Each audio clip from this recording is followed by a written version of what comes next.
Muy bien. El texto que tenemos hoy ante nosotros es de Hebreos 12, versículos 25 al 29, y lo he titulado Sirvamos a Dios. Esto ya lo prediqué hace algunos años atrás, pero lo creí pertinente debido a la secuencia que hemos estado teniendo estas últimas semanas. El autor de Hebreos es un hombre de Dios desconocido para nosotros, pero es un pastor amoroso que al ver el peligro que corrían sus hermanos de volverse a la sombra de la fe en Dios, de desviarse, les escribe para demostrar la superioridad de la fe cristiana, la gloria trascendente. No nos olvidemos que esto está escrito a los hebreos. O sea, es gente que viene saliendo del judaísmo. Entonces ellos estaban experimentando dificultades, más que dificultades, estaban siendo perseguidos y se estaban viendo tentados a volver a su antigua religión. No serían tan perseguidos y lo pasarían mejor, porque ¿a quién le gusta pasarla mal? A nadie. Pero a veces es preferible pasarlo mal, pero ser fiel a las convicciones. Esto es lo que tiene en mente el autor de Hebreos. No quiere que sus hermanos se desvíen. Quiere demostrar la superioridad de la fe cristiana, la gloria trascendente de la revelación de Cristo en comparación con las que ellos conocían, con las que ellos habían dejado y con las que ellos corrían el peligro ahora de volverse a las sombras del judaísmo del Antiguo Testamento, con sus ritos, con sus preceptos y con sus ceremonias. Tal es así, hermanos, que aún en la parte doctrinal de esta epístola hallamos exhortaciones prácticas. En los primeros 10 capítulos el autor se esfuerza por demostrar la superioridad del nuevo pacto y en los cuales recurre frecuentemente a estas expresiones. Por ejemplo, él dice mejor, superior, para argumentar ante sus lectores. A partir del capítulo 10, versículo 19, encontramos enseñanzas y exhortaciones prácticas, advertencias, recordatorios. Todo esto con el firme propósito de que sus hermanos perseveren en la fe una vez dada a los santos. Es necesario recordar algunas cosas. Es necesario seguir amonestando. Es necesario seguir insistiendo. Porque la fe una vez dada a los santos es una sola. Ha sido dada una vez, permanece, no cambia. Las circunstancias nuestras pueden cambiar, pero la fe sigue siendo la misma. Este perseverar es andar en el camino de santidad. Este perseverar es servir a Dios. Aunque se exprese de diferente manera, estamos hablando de lo mismo. No hay tal cosa como perseverar en el Evangelio sin apartarse de la iniquidad. Es absurdo creer que se está en camino de santidad si no se obedece. Sin embargo, ¿cuántos hay que creen que sirven a Dios a su manera? Yo sirvo a Dios a mi manera. Yo no necesito la iglesia. Yo creo en Dios. A veces se encuentra uno con gente y dice, sí, yo soy católico, pero yo no creo en el Papa, no creo en la Virgen, no creo en los santos, no creo en nada, pero él es católico. Bueno, así también hay algunos evangélicos. Sirven a Dios, dicen ellos, a su manera. Y acto seguido repiten los mandamientos, ¿verdad? Yo no le hago mal a nadie. Yo al que puedo lo ayudo. Es gente tan buena, ¿no? Yo no robo. Yo no he matado a nadie. ¿Se fijan cómo está el listado de esas justificaciones que obviamente llegan a la presencia del Señor y el Señor poco menos que les va a poner una alfombra para que entren? Gente tan buena. Pero vemos que todo eso es nada. Es nada. Pero hay muchos que sirven a Dios a su manera. Ahora bien, vamos a abordar este texto respondiendo a dos preguntas respecto de servir a Dios. En primer lugar, ¿qué impide servir a Dios? ¿Hay algo que lo impida? ¿Qué impide servir a Dios? Alguien me escribía hace algunos días.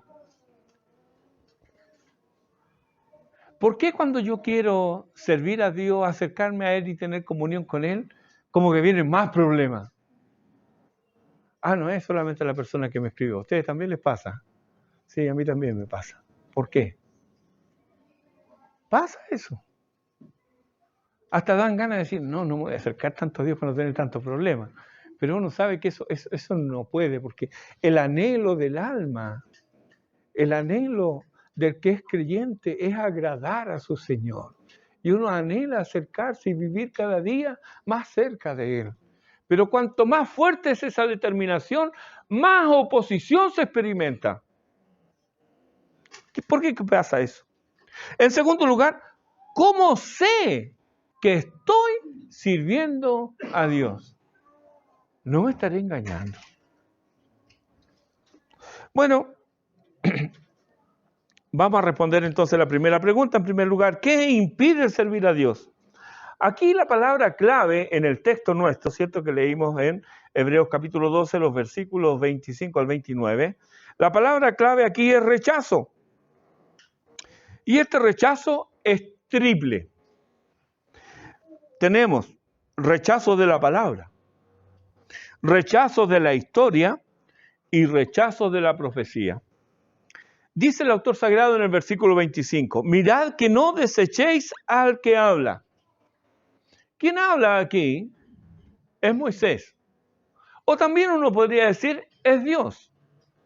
Pero Moisés habla en nombre de Dios, así que para nosotros significa lo mismo. Está hablando Dios. Y Dios y su palabra son indivisibles. Donde está la palabra de Dios, allí está Dios. Dios es santo y su palabra es santa. Dios es eterno, su palabra es eterna. Dios es poderoso y su palabra es poderosa. Dios da vida y su palabra tiene el mismo poder. Quien rechaza su palabra, rechaza a Dios. Menospreciar su palabra es menospreciar a Dios. Por eso que nuestra confesión dice que si en la congregación no está la palabra de Dios, se ha convertido en una sinagoga de Satanás. La palabra de Dios debe estar en el lugar de culto de los creyentes. Porque donde está la palabra de Dios, allí está Dios. Dios habla. Su palabra entonces debe estar. Cuando yo rechazo la palabra de Dios, estoy rechazando a Dios. Cuando yo menosprecio la palabra de Dios, estoy menospreciando a Dios. Muchos textos hay que avalan esta verdad. Por ejemplo, Oseas capítulo 4, versículo 6 dice, mi pueblo fue destruido porque le faltó conocimiento. Por cuanto desechaste el conocimiento, yo también te echaré del sacerdocio. Y porque olvidaste la ley de tu Dios, mire esto, yo también me olvidaré de tus hijos. Es grave. Las consecuencias son horribles.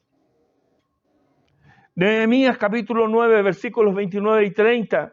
Habla Nehemías, dice, les amonestaste, estás orando Nehemías, les amonestaste a que se volviesen a tu ley, mas ellos se llenaron de soberbia y no oyeron tus mandamientos, sino que pecaron contra tus juicios, los cuales si el hombre hiciere en ellos vivirá. Se rebelaron, endurecieron su servicio y no escucharon. Les soportaste por muchos años y le testificaste con tu espíritu por medio de tus profetas, pero no escucharon.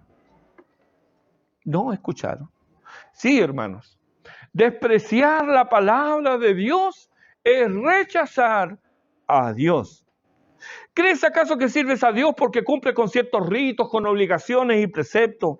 ¿O porque concurres a la casa de oración? Hay muchos que creen esto. Que porque van el día domingo y se congregan ya están sirviendo a Dios. No. Tal es el engaño de muchos que mientras desobedecen mandatos claros de la palabra de Dios y aparentan obedecer algunas directrices bíblicas o denominacionales, van por la vida muy tranquilos, creyéndose salvos y seguros, mientras hacen lo que les da la gana. Pero ellos sirven a Dios porque van el domingo a la iglesia. Pero te incomodaré. Perdóname que te incomode, pero lo voy a hacer. La vida de desobediencia no es en absoluto buena señal. La vida de desobediencia no es una buena señal. En el primer libro de Samuel, capítulo 15, los versículos 22 y 23, dice Dios por medio del profeta Samuel: se complace Jehová tanto en los holocaustos y víctimas como en que se obedezca a las palabras de Jehová. Ciertamente el obedecer es mejor que los sacrificios y el prestar atención que la grosura de los carneros, porque como pecado de adivinación es la rebelión y como ídolos, hemos hablado de ídolos, ¿verdad? Y como ídolos e idolatría, la obstinación. ¿Conoces a alguien obstinado? ¿Has estado en algún momento obstinado con algo? Eso es idolatría. Eso es ídolos. Por cuanto tú desechaste la palabra de Jehová, termina Samuel, Él también te ha desechado. ¿Se fija? Desechas la palabra, no quieres saber nada con la palabra, que no quieres saber nada con Dios. ¿Y quién pierde, hermanos? Nosotros perdemos. Si nosotros necesitamos a Dios en nuestras vidas. Otro impedimento en el servicio a Dios es rechazar la historia. Ya vimos, rechazar la palabra es malo. Pero rechazar la historia también lo es.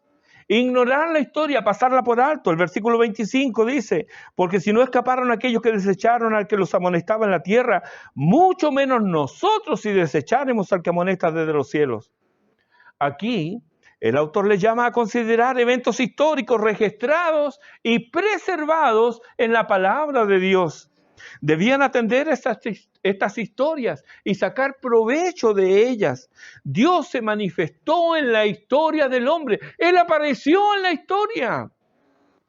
Dios es el Dios de la historia. Veamos cómo Él se mueve y manifiesta en la historia. Y como Dios no cambia, lo que Él condenó ayer lo condena hoy también. Él no promulgó su ley luego de pasar una encuesta, ¿no? O de atender supuestos reclamos populares. Él no promulgó así su ley. Su ley no obedece a modas o gustos pasajeros de mentes entenebrecidas, sino que son un reflejo de su santidad y de su gloria y justicia. Lo que Él castigó ayer, lo va a castigar hoy. Lo que era malo en tiempos de David, sigue siendo maldad hoy a ojos de Dios 3000 años después. El hombre puede mudar de parecer y hoy aprobar lo que sus padres rechazaron o nuestros abuelos abominaron de ello. Por ejemplo, Isaías 5:20 dice: ay de lo que a lo malo dicen bueno y a lo bueno dicen malo. Miren las leyes que están hoy día en boga. Miren las modas que hay. Ay de lo que a lo malo dicen bueno y a lo bueno malo, que hacen de la luz tinieblas y de las tinieblas luz, que ponen lo amargo por dulce y lo dulce por amargo. El hecho de que nuestros padres o nuestros abuelos abominaran de algo, hoy día no lo hace correcto. No. Por ejemplo, en nuestra sociedad tenemos muchos de estos casos, para mencionar algunos nada más: el adulterio, la fornicación, el homosexualismo, el aborto, y hay un largo etcétera. Si Dios castigó antes estas conductas, ¿las aprobará ahora? ¿Qué cree usted? Mira tu Biblia. ¿Cuánto en ella es historia? ¿Y por qué Dios quiso preservarla? Primera los Corintios capítulo 10, versículo 6, dice el apóstol: mas estas cosas sucedieron como ejemplo para nosotros, para que no codiciemos, estábamos hablando de la codicia, para que no codiciemos cosas malas como ellos codiciaron. Y en el versículo 11 del mismo capítulo 10 de 1 Corintios dice: y estas cosas les acontecieron como ejemplo y están escritas para amonestarnos a nosotros, a quienes han alcanzado los fines de los siglos. De la misma manera, Romanos 15:4 dice: porque las cosas que se escribieron antes, para nuestra enseñanza se escribieron. Al considerar la historia secular, los hombres tienen un proverbio: Lo único que aprendemos de la historia es que no aprendemos nada de la historia. Queriendo decir con esto que el hombre repite vez tras vez los mismos errores del pasado. ¿Por qué es esto así? Porque el corazón del hombre es y será inclinado al mal. Pues dice Génesis capítulo 6, versículo 5, todo designio de los pensamientos del corazón de los hombres era de continuo solamente al mal. Así fue el corazón del hombre antediluviano y así es el corazón del hombre hasta nuestros días. El corazón del hombre no ha cambiado. Fue, es y será malo. ¿Hasta cuándo? Hasta que Dios no haga un cambio, no transforme, no cambie ese corazón. Y esta declaración antediluviana continúa siendo verdad hoy. Observa el acontecer en nuestra nación. Estamos cometiendo los mismos errores absurdos que cometimos como sociedad hace un poco más de 50 años. Hermano, es increíble. Yo estoy leyendo ahora 2 libros, los estoy leyendo a la par. Uno sobre la crisis de 1973 y otro, los 1000 días de la Unidad Popular. Ambos los voy leyendo de la mano, voy avanzando en el tiempo con ambos libros. Y me encuentro con cosas increíbles. ¿Cómo la gente ignora estas cosas?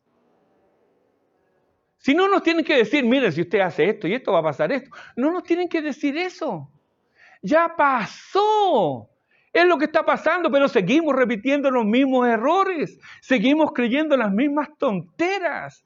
Seguimos creyendo los mismos ofertones. Hermano, el pueblo de Israel fue alimentado con maná del cielo por designio de Dios.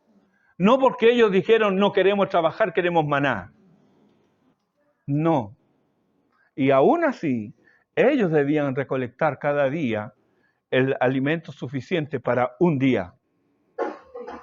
Pero hoy día las mentes están entenebrecidas, oscurecidas, y les han alimentado la codicia y la envidia para desear lo que no tienen y conseguirlo sin esfuerzo, sin trabajo, sin estudiar.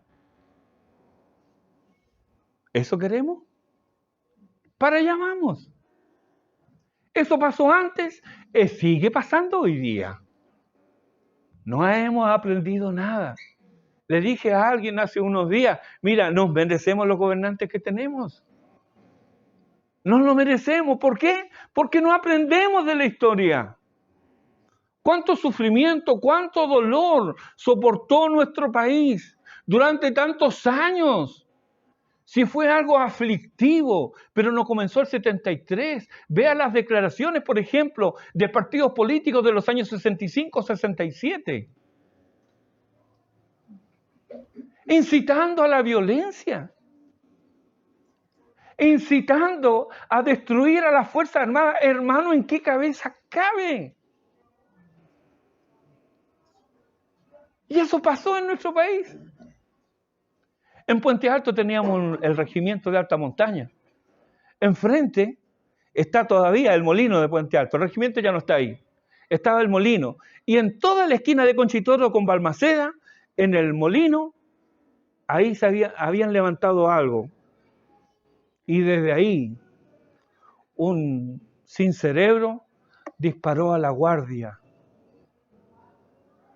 del regimiento. Eran nuestros tiempos. Y los militares no usaron balas de fogueo como se usó en el sur hace poco tiempo atrás. ¿En qué cabeza cabe eso? No aprendemos. No aprendemos de la historia. El hombre no aprende nada de la historia. En parte es porque la desconoce, porque la ignora. Pero también porque su mente está entenebrecida. En el sentido de que él cree que lo que él piensa ahora es original. Nunca se ha intentado antes. Miren qué absurdo. Si son ideas centenarias que han fracasado en todo el mundo. Pero no, ahora, como se nos ocurre a nosotros que somos chilenos, va a resultar. qué pena por nuestra nación. ¿Y sabe qué da más pena todavía? Que hayan creyentes que creen estas cosas y siguen a estos flautistas de Hamelin. Creyentes, ¿cómo es posible? Eso es penoso. Así como quienes quieren servir a su nación deben conocer su historia, así también y de manera más excelente aún, quienes tienen el anhelo de servir a Dios deben conocer la historia de la redención. Ignorar la palabra de Dios es fatal. Ignorar la historia no conduce a nada bueno. El último impedimento para servir a Dios que tenemos aquí consiste en rechazar la profecía. Dice los versículos 26 y 27 de nuestro texto, la voz del cual conmovió entonces la tierra, pero ahora ha prometido diciendo, aún una vez y conmoveré no solamente la tierra, sino también el cielo. Y esta frase, aún una vez, indica la remoción de las cosas movibles como cosas hechas para que queden las inconmovibles. Hay dos acepciones para la palabra profecía. La más conocida es aquella que hace referencia al elemento predictivo y encontramos textos en ese sentido, uno de los cuales está aquí en este texto. Pero también es profecía aquello que hace referencia a lo declarativo, es decir, a aquello que declara la palabra de Dios y por ello quienes declaran la palabra de Dios y la explican al pueblo de Dios son llamados profetas. Profetas no en el sentido de que predicen hechos, sino en el sentido que declaran lo que Dios ya ha revelado. Esas son las dos excepciones de la palabra profecía. Pero, independientemente de a qué acepción nos estamos refiriendo, el rechazo de cualquiera de ellas es un impedimento para servir a Dios. Aquí el autor se refiere a algo que Dios ha prometido, algo que está profetizado y aún no se ha cumplido. Lo encuentras en el libro del profeta Ageo, capítulo 2, versículos 6 y 7. Ageo, bueno, sí, Ageo está en tu Biblia, por si acaso. Tiene 2 capítulos, 38 versículos y 4 mensajes, donde el profeta da en 5 oportunidades, les dice al liderazgo espiritual de quienes volvieron de la cautividad babilónica, meditad. Meditad. Un libro tan corto. 5 veces aparece esta expresión. Meditad. Son mensajes de ánimo, de aliento. Pero también les llama a recordar por qué sucedieron esas calamidades y cómo viene el día en el cual Dios juzgará a las naciones. Ageo predijo que no solo la tierra se sacudiría como lo fue el Sinaí. ¿Recuerdas cuando se sacudió el Sinaí? ¿Sí? Cuando Dios dio la ley, el Sinaí se sacudió completamente. Sino que también el cielo, cuando Cristo aparezca por segunda vez. Esto es lo que describe Jesús en Mateo 24, 29, y lo que también predice Pedro en su segunda epístola, capítulo 3, versículo 10. Pero el día del Señor vendrá como ladrón en la noche, en el cual los cielos pasarán con grande estruendo, y los elementos ardiendo serán deshechos, y la tierra y las obras que en ellas hay serán quemadas. Estos textos nos dicen que las cosas que conocemos, las cosas hechas, serán destruidas. Primera de Juan capítulo 2 versículo 17 dice, y el mundo pasa y sus deseos, pero el que hace la voluntad de Dios permanece para siempre. Por lo tanto, hermanos, no pongamos ninguna de estas cosas en nuestros corazones. Nada de lo que ha sido hecho, no lo pongamos en nuestros corazones. Que estas cosas no ocupen el lugar que solo Dios debe ocupar. Primero en los Corintios capítulo 7, versículos 29 al 31 dice, pero esto digo, hermanos, que el tiempo es corto. Resta pues que los que tienen esposa sean como si no la tuviesen, y los que lloran como si no llorasen, y los que se alegran como si no se alegrasen, y los que compran como si no poseyesen, y los que disfrutan de este mundo como si no lo disfrutasen, porque la apariencia de este mundo se pasa. No quiere decir que desprecien los dones de Dios, no. Apreciar los dones de Dios significa disfrutar de ellos. con gozo, con alegría, con gratitud, pero no ponerlos en el lugar que solo a Dios le corresponde. De eso está hablando el apóstol. No negarse el bien, sino que no poner estas cosas que las da el dador de todo bien, ponerle en el lugar que solo le corresponde a Dios en nuestras vidas. Disfruta de lo que Dios te ha dado. ¿Tienes una familia? Disfrútala. ¿Estás joven? Disfruta tu juventud. Mira cómo la estoy disfrutando yo todavía. Disfruta lo que tienes. Porque todas estas cosas pasan. Pasan. No pongas tu corazón en ellas. Todas estas cosas son de estas vidas, pero tienen fecha de vencimiento. Cuidémonos entonces de no menospreciar las profecías y no subamos al carro de aquellos que dicen, ¿dónde está la promesa de su advenimiento? Porque desde el día en que los padres durmieron, todas las cosas permanecen así como desde el principio de la creación. Dice Pedro en su segunda epístola, capítulo 3, versículo 4. ¿Has escuchado estas cosas? Y otra vez que el Señor viene, pero desde que soy chico que el Señor viene. ¿Sí? Y lo vamos a seguir escuchando. Y tal vez vamos a partir y nuestros hijos van a estar viejitos y a lo mejor todavía van a escuchar eso. Pero es una verdad. El Señor viene. El mundo pasa y sus deseos. Tener presente la pronta venida de Cristo nos ayuda en nuestro servicio a Dios. ¿Por qué? Primera de Juan, capítulo 3, versículos 2 y 3 dice, cuando Él se manifieste, sabemos que cuando Él se manifieste seremos semejantes a Él, porque le veremos tal como Él es. Y todo aquel que tiene esta esperanza en Él, miren, se purifica a sí mismo. Tengo la esperanza de que me voy al encuentro con mi Señor. Entonces, ¿qué es lo que hago? Me preparo. ¿Recuerdan los que están casados aquí? ¿Qué pasó cuando ustedes sabían? El sábado es mi casamiento. ¿Cómo vivieron esos días? Hasta que llegó el sábado. ¿Cómo nos preparamos, verdad? La ropa. ¿Para qué decir el cuerpo? Yo creo que nunca nos vayamos más exhaustivamente que ese día. ¿Verdad? ¿Por qué? Era un momento especial. Espiritualmente es lo mismo. Nos vamos a reunir con nuestro glorioso Señor, el Santo. Por eso que el apóstol dice, ¿cómo no es que no debéis vivir vosotros en una santa y piadosa manera de vivir? ¿Por qué? Porque Él viene. Él viene, entonces me preparo. Yo quiero encontrarme con mi Señor y quiero que Él me encuentre a mí. Como dice, y todo aquel que tiene esta esperanza en Él se purifica a sí mismo, así como Él es puro.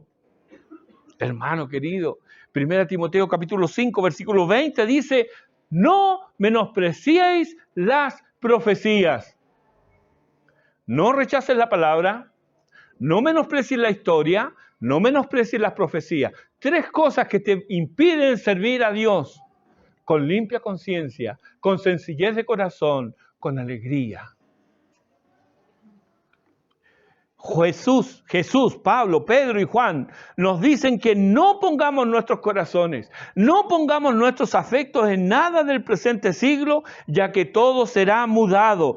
Todo dejará de ser para dar lugar a lo verdadero, lo impredecible, lo incorruptible e inmarcesible. Nuestra actitud hacia el mundo y su disfrute no es de negarnos el bien, sino de reconocer que ese bien es pasajero y que lo perenne está por venir. Entonces, ¿qué actitud tienes ante Dios y su palabra? ¿Te importa? ¿Te importa lo que Dios dice? ¿Cuánto conoces de la historia preservada en ella? ¿La crees? ¿Cuál es tu actitud ante la profecía? ¿Atiendes a ella? ¿Te habla a ti aquí y ahora? Nota cómo todo esto se puede resumir midiendo si cabe tal cosa, tu real interés y aprecio por la palabra de Dios? Los samaritanos en tiempos de Cristo creían que adoraban a Dios. Ellos tenían su propio templo, su propio sacerdocio y hasta sus propias escrituras favoritas. Es decir, ellos adoraban a Dios a su manera y forma de pensar. Eran sinceros y meticulosos en su supuesto servicio a Dios. Pero, encontrados con el que debía ser su objeto de adoración, el Santo Hijo de Dios, este no les abona el terreno ni les felicita por tanta religiosidad manifiesta. Velo en Juan capítulo 4. No, él no los felicita. Su expresión seria y lacónica vino a socavar y minar la confianza que se tenía en esa adoración de factura humana. Juan 4:22 dice Jesús: vosotros adoráis lo que no sabéis. Adoráis lo que no sabéis. Adoraban, sí, pero sin conocimiento. No adoraban a Dios, adoraban lo que ellos creían que era Dios, un Dios de su imaginación, un ídolo. Rechazar las Escrituras nos pone en esa vereda. Yo sirvo a Dios a mi manera. Famosa la respuesta de alguien: mi Dios no me condena. Mi Dios no me condena. Claro, tenía razón. El Dios que ella servía no le condena, pero el Dios revelado en las Escrituras sí, porque lo que Él dijo que es abominable antes, es abominable hoy día. Él no cambia. Ahora bien, ¿cómo puedo saber que estoy sirviendo a Dios? Esta es nuestra segunda pregunta. Versículos 28 y 29 dice: así que recibiendo nosotros un reino inconmovible, tengamos gratitud y mediante ella sirvamos a Dios, agradándole con temor y reverencia, porque nuestro Dios es fuego consumidor. ¿Cuántas veces has escuchado que la gente repite esto? No lo repiten. ¿Qué es lo que repiten? Dios es amor, claro que sí. ¿Cómo no voy a estar de acuerdo con eso? Dios lo dice. Pero esto es otra característica del ser de Dios. La gratitud brota de recibir algo que no merecemos. Es raro encontrar a un empleado que sienta gratitud al recibir su salario. Aunque uno agradecía a quien entregaba el sobre, ¿se acuerda cuando los salarios eran entregados por medio de una persona, de remuneraciones, que en un sobrecito le entregaba, tenía el nombre de uno? Y uno decía gracias, ¿ah? A quien le entregaba, porque estaba ahí necesitado, ya había llegado gateando ese día al trabajo. Entonces le entregaban el sobre y uno, claro, gracias. Pero en realidad, con todo, uno sabía que ese era el salario por el esfuerzo puesto en el trabajo realizado. No había ni hay gratitud al empleador. Todo lo contrario. Lo usual era murmurar: la cochina que me pagan. Ah, claro, deberían pagarme más por lo que hago. Si yo solo, ¿cuánta riqueza le produzco a esto? Y así me pagan. A eso murmuramos y lo decimos y contaminamos a otros. Y cuando otros hablan, nosotros también añadimos nuestra cuota. ¿Por qué no? Si quejarnos, somos Nobeles para eso, ¿verdad? Premios Nobel, no nuevos en eso. Sí, nos quejamos, claro, nos pagan poco. Pero no es esto de lo que Dios nos habla. Aquí el autor nos dice que ellos han recibido algo que ciertamente no merecen, que no trabajaron para lograrlo y que ni siquiera es un logro. No. Ellos, y el autor se incluye, dice: recibiendo nosotros un reino inconmovible, un reino que no será jamás conmovido, un reino destinado a permanecer para siempre, un reino eterno. ¿Qué reino es este? Este es el cumplimiento de la profecía. La palabra empeñada de Dios que no miente y que le comunicó el ángel a María en Lucas capítulo 1, versículos 31 al 33. Le dice, y ahora concebirás en tu vientre y darás a luz un hijo y llamarás su nombre Jesús. Este será grande y será llamado Hijo del Altísimo, y el Señor Dios le dará el trono de David su padre, y reinará sobre toda la casa de Jacob para siempre, y su reino no tendrá fin. Lo mismo podemos encontrar 800 años antes del nacimiento de Jesús, cuando por medio del profeta Isaías, en Isaías 9, 6 y 7 dice, porque un niño nos es nacido, hijo nos es dado, y el principado sobre su hombro, y se llamará su nombre admirable, consejero, Dios fuerte, Padre eterno, príncipe de paz. Lo dilatado de su imperio y la paz no tendrán límites sobre el trono de David y sobre su reino, disponiéndolo y confirmándolo en juicio y en justicia desde ahora y para siempre. Siglo VIII antes de Cristo, un reino que no será jamás conmovido. Y ese es el reino, es a ese reino increíble y maravilloso al que son añadidos, un reino de paz sin límites, un reino de amor y santidad donde Dios mismo enjugará las lágrimas de sus súbditos, donde no habrá más muerte, ni llanto, ni clamor, ni dolor. Esto es algo que yo no me puedo imaginar. Nunca he estado en un lugar así. Puedes contemplar el lugar más bello de la tierra, pero si te pones a examinar, vas a encontrar ahí sufrimiento, vas a encontrar ahí las huellas del pecado. Y aunque no la encuentres, tu propia vida va a dar testimonio de eso. Pero en este reino no habrá más estas cosas. No habrá más llanto, ni dolor, ni clamor. A ese reino fueron ellos y nosotros introducidos solo por la gracia de Dios y la fe en Jesucristo. Somos ahora ciudadanos de ese reino celestial. Y siendo esto así, hermanos, ¿no debiera brotar la gratitud como el agua fresca de los manantiales que fluyen y fluyen llevando por doquier vida, sustento y alegría? Un manantial que fluye. Así debiera fluir la gratitud de nuestras vidas. ¿Lo es? ¿Así servimos a Dios? ¿Tenemos en nuestra mente la disposición por la cual descansamos satisfechos en la voluntad de Dios? Como dice Asaf, ¿verdad? En sus últimos versículos del Salmo 73, dice, ¿a quién tengo yo en los cielos sino a ti? Y fuera de ti, nada deseo en la tierra.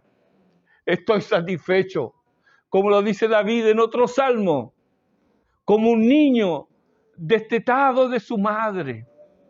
Así estoy, satisfecho, tranquilo y seguro en tus brazos. Qué rara joya es el contentamiento, ¿verdad? Sin embargo, hermanos, cuán notable debiera ser todo lo que tenemos, todo lo que somos, todo lo que seremos nos viene de su amorosa provisión. Debiéramos descansar en Dios en lo que respecta a nuestros asuntos temporales, lo de esta vida. Mira, Dios no lo ha dejado en tu mano, arréglate. No, jamás a nadie le ha dicho. No, nos dice que debemos esperar en Él, que debemos confiar en Él.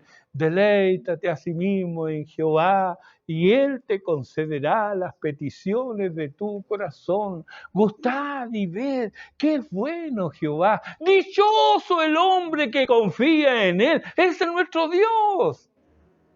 Él se alegra, se deleita en hacernos bien cada día.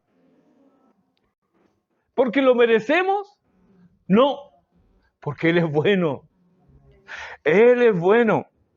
Entonces debiéramos descansar en Dios, en lo que respecta a nuestros asuntos temporales, sin murmuraciones ni quejas respecto de lo que recibimos. Dios ha sido clemente y misericordioso con nosotros y nada que nos prive de su amor ahora y en el futuro. No existe eso. No hay nada.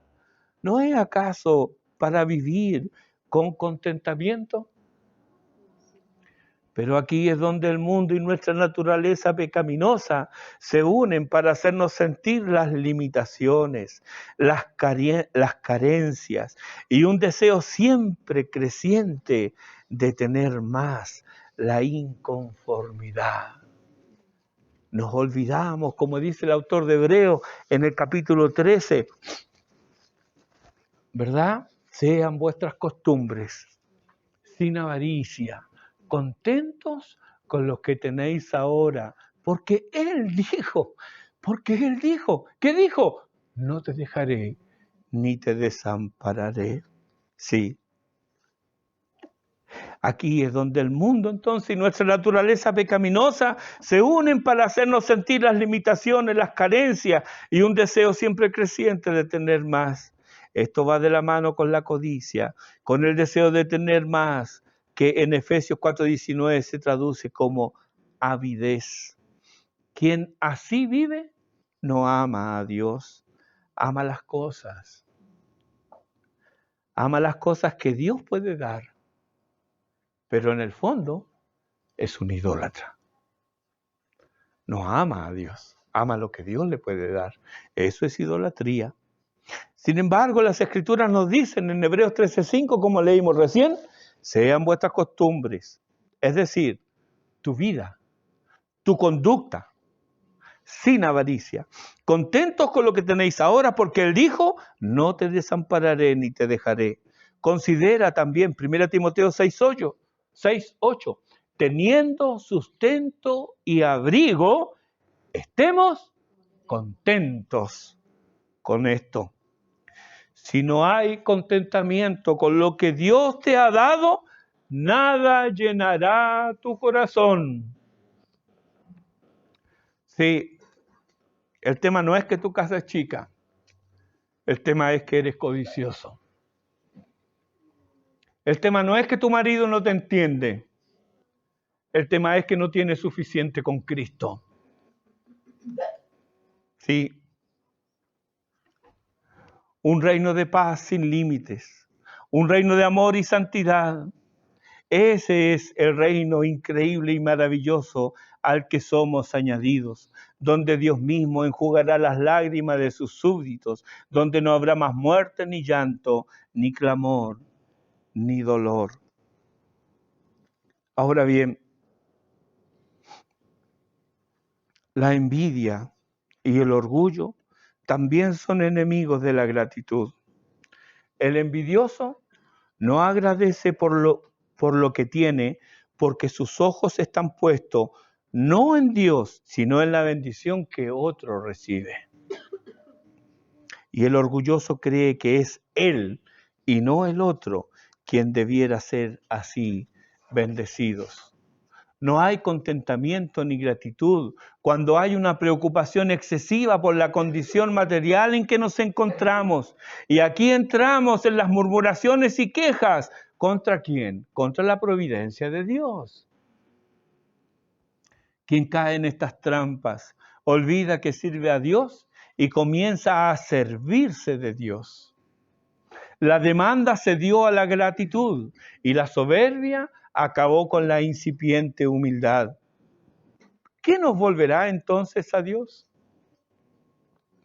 Hermanos, nos volverá a Él el tener presente que nuestro Dios es fuego consumidor. Es cerca de Él donde arderá la envidia. El orgullo será reducido a cenizas y la avaricia se quemará.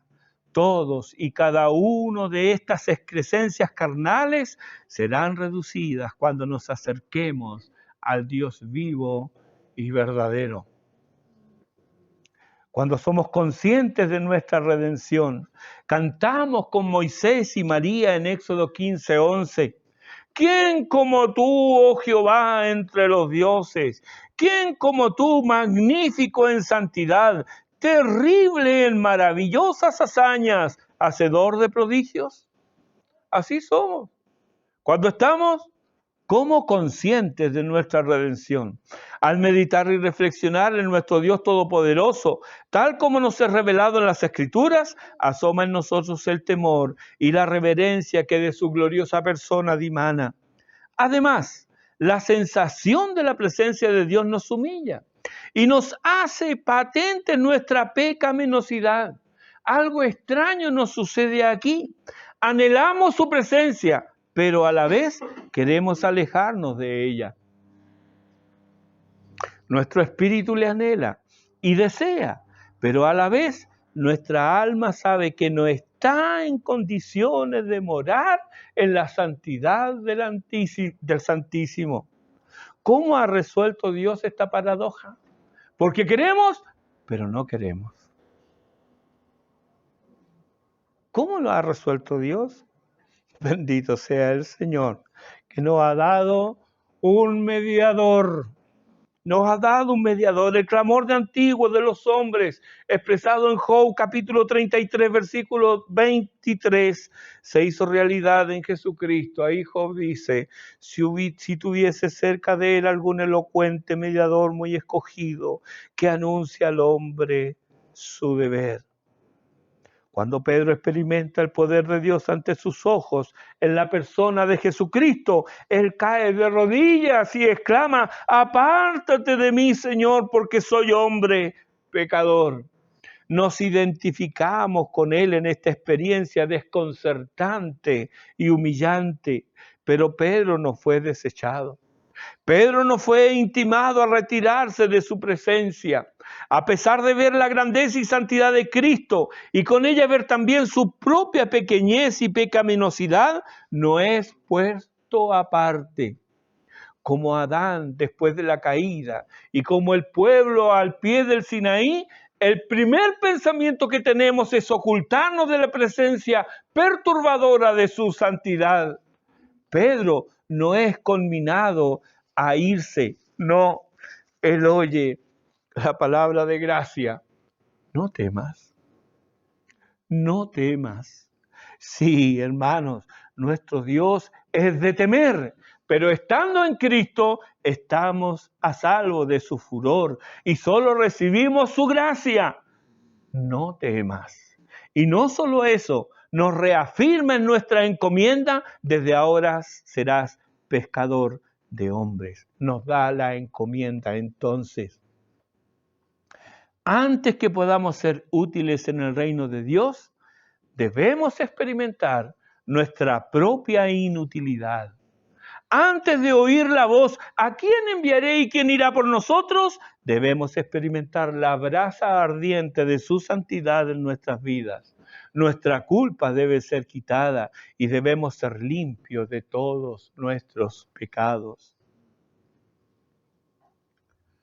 ¿Lo eres? ¿Han sido tus pecados perdonados?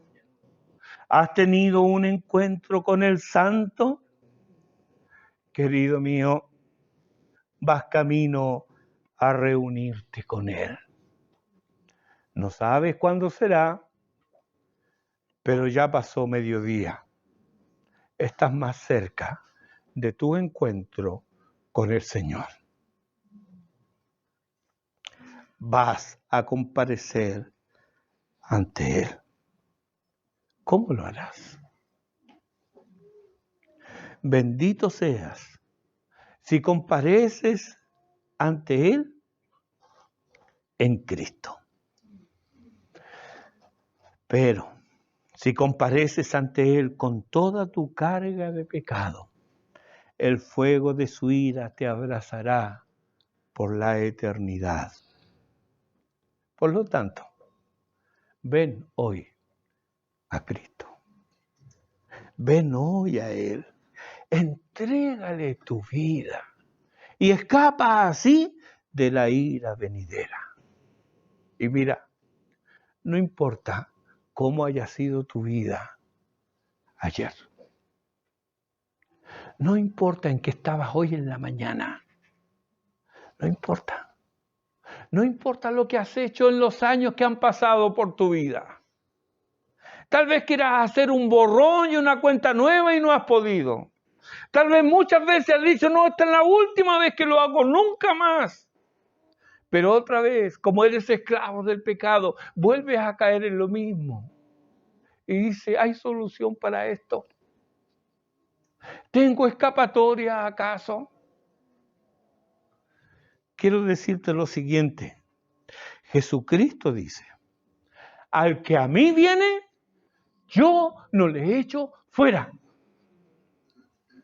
Al que a mí viene, yo no le echo fuera. Y eso no es solamente algo que está escrito, es algo que muchos hemos experimentado por la gracia de Dios. Hemos ido a Cristo en medio de nuestro pecado, con todas nuestras dudas y nuestra incredulidad, y Él nos ha recibido en sus brazos. Los brazos de Cristo están abiertos desde la cruz del Calvario para abrazar al pecador que va a Él. Por lo tanto, irás en esta tarde a Jesucristo, al que a mí viene, yo no le echo fuera. Te invito una vez más, ven a Cristo, descansa en Él ahora. Adoremos al Señor.